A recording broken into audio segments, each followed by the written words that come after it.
Hello friends, नमस्कार। स्वागत है आप सभी का हमारे इस YouTube channel open study area पर।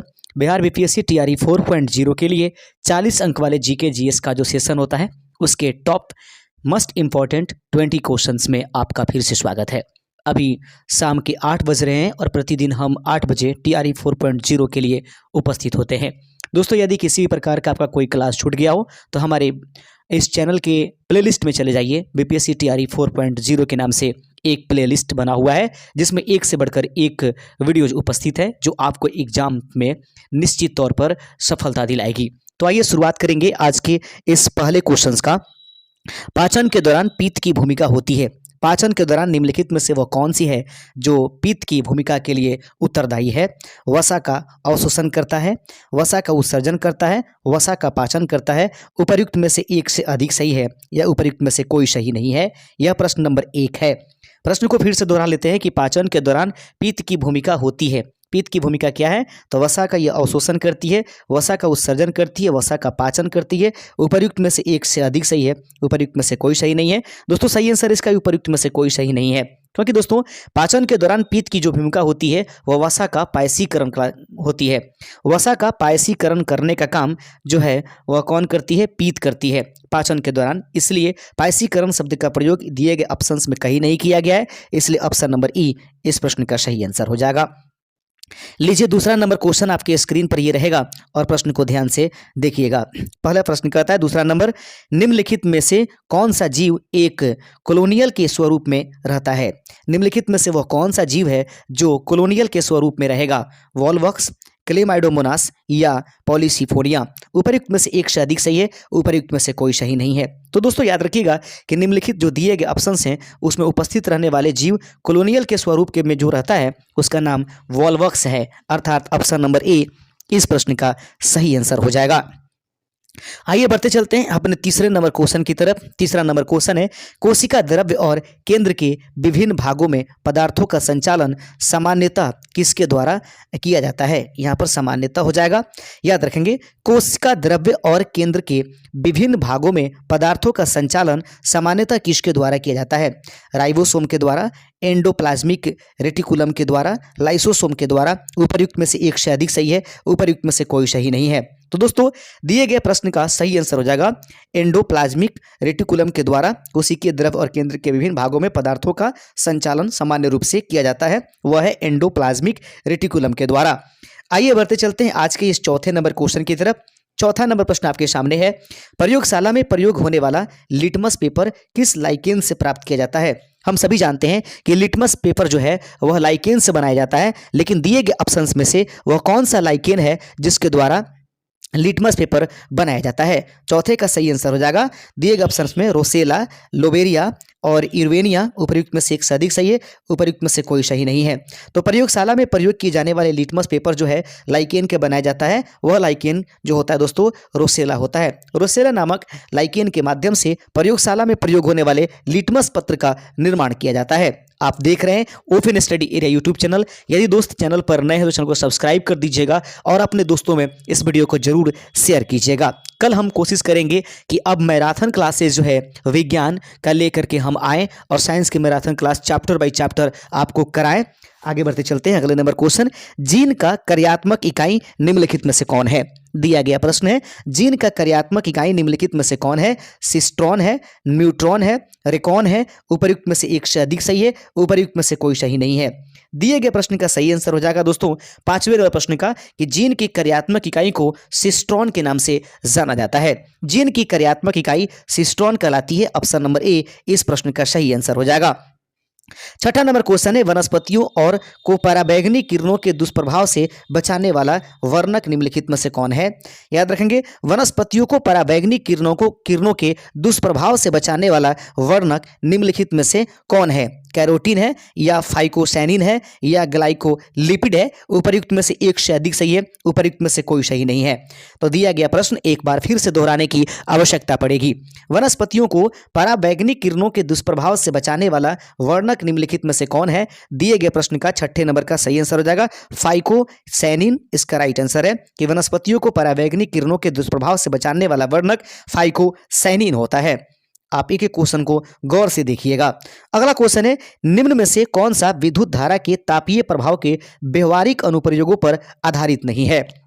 निम्नलिखित में से वह कौन सा विद्युत धारा के तापीय प्रभाव के व्यवहारिक अनुप्रयोगों पर आधारित नहीं है? याद रखेंगे, इलेक्ट्रिक घंटी, इलेक्ट्रिक फ्लैट आयरन, इलेक्ट्रिक केतली, उपर्युक्त में से एक से अधिक सही है, उपर्युक्त में से कोई सही नहीं है। तो दिए गए प्रश्न का सही आंसर हो जाएगा कि जो इलेक्ट्रिक घंटी है दोस्तों, वह विद्युत धारा के तापीय प्रभाव के व्यापारिक अनुप्रयोग पर आधारित नहीं है।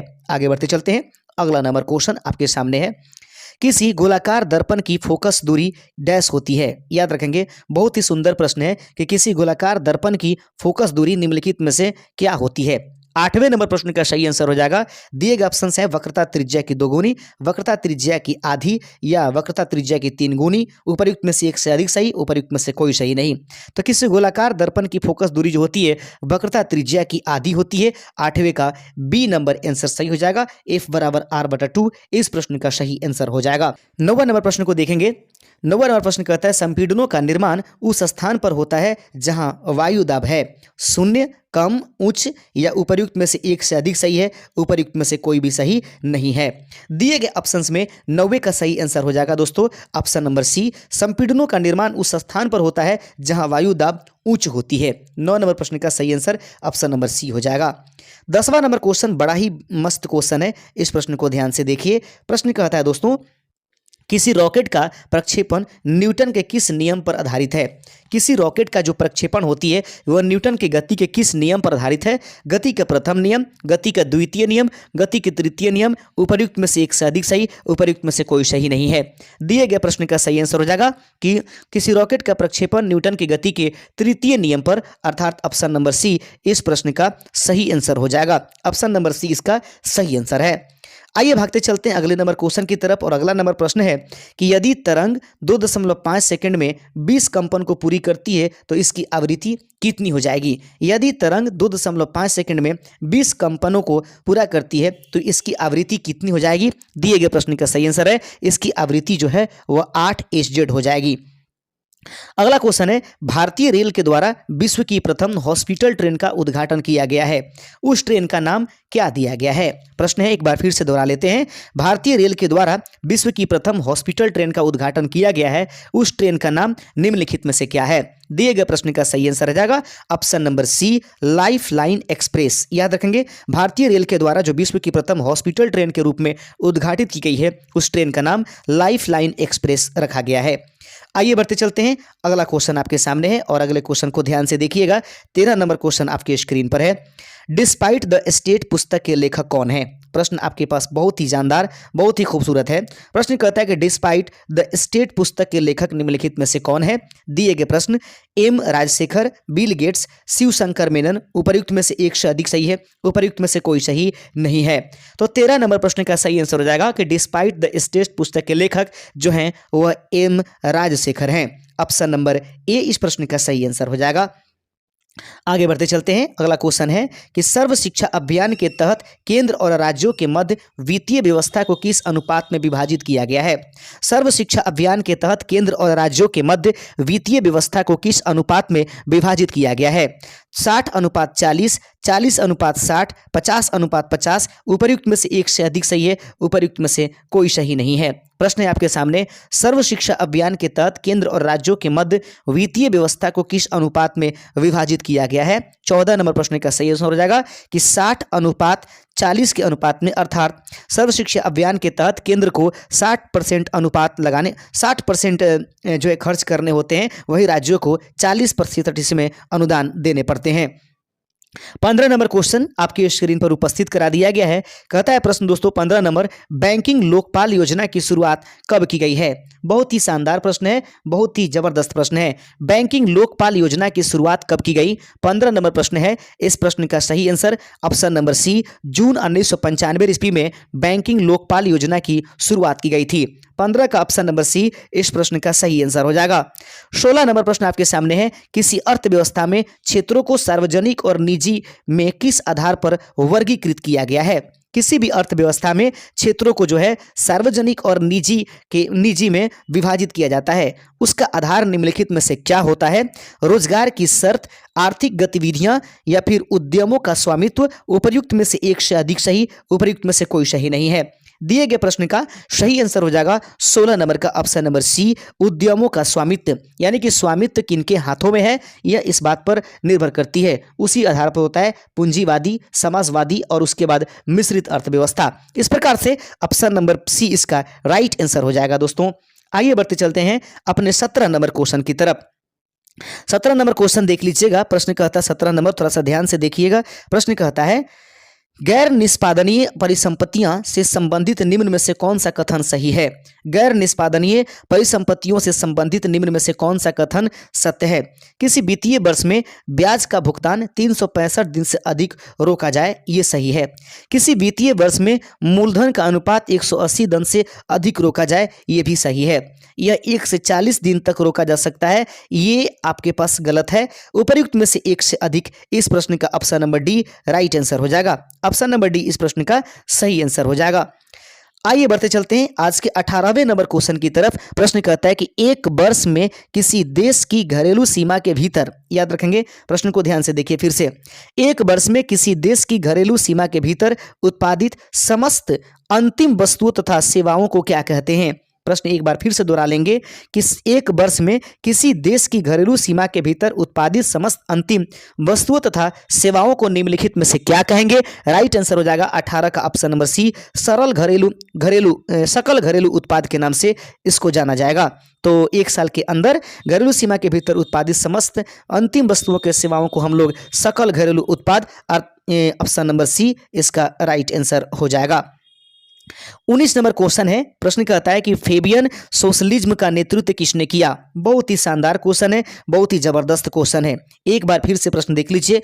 फेबियन सोशलिज्म का नेतृत्व निम्नलिखित में से किसने किया? George Bernard Shaw, Saint Simon, Alexander द्वितीय। उपर्युक्त में से एक से अधिक सही है, उपर्युक्त में से कोई सही नहीं है। अल्प समय में अधिक से अधिक क्वेश्चन रखने की हम प्रयास कर रहे हैं। प्रश्न है दोस्तों, यदि आप लगातार हमारे चैनल को सब्सक्राइब करते चलेंगे तो हम लगातार वीडियो लंबा आपको करके देने की कोशिश करेंगे। प्रश्न को एक बार फिर से, फेबियन सोशलिज्म का नेतृत्व किसने किया? 19 नंबर प्रश्न का सही आंसर है option number A, George Bernard Shaw के द्वारा फेबियन सोशलिज्म का नेतृत्व किया गया था। उम्मीद करते हैं कि आपको हमारा सेशन अच्छा लग रहा होगा। अगला क्वेश्चन देख लेते हैं दोस्तों। अगला प्रश्न है कि भारत छोड़ो प्रस्ताव की निम्नलिखित में से किसने अनुशंसा की थी? भारत छोड़ो जो प्रस्ताव था उसकी अनुशंसा निम्नलिखित में से किनके द्वारा किया गया? 20वें का सही आंसर हो जाएगा ऑप्शन नंबर आपके सामने जो है option number B, Sardar Vallabh भाई पटेल। भारत छोड़ो प्रस्ताव के निम्नलिखित में से किनके द्वारा अनुशंसा किया गया था? राइट आंसर है सरदार वल्लभ भाई पटेल के द्वारा इसका अनुशंसा किया गया था। तो दोस्तों आज के सेशन में बस इतना ही क्वेश्चनों को हम लेकर रखते हैं और उसके बाद कल मिलते हैं इसी समय अन्य क्वेश्चनों के साथ, एक अन्य सेशन के साथ। शुक्रिया, जय हिंद।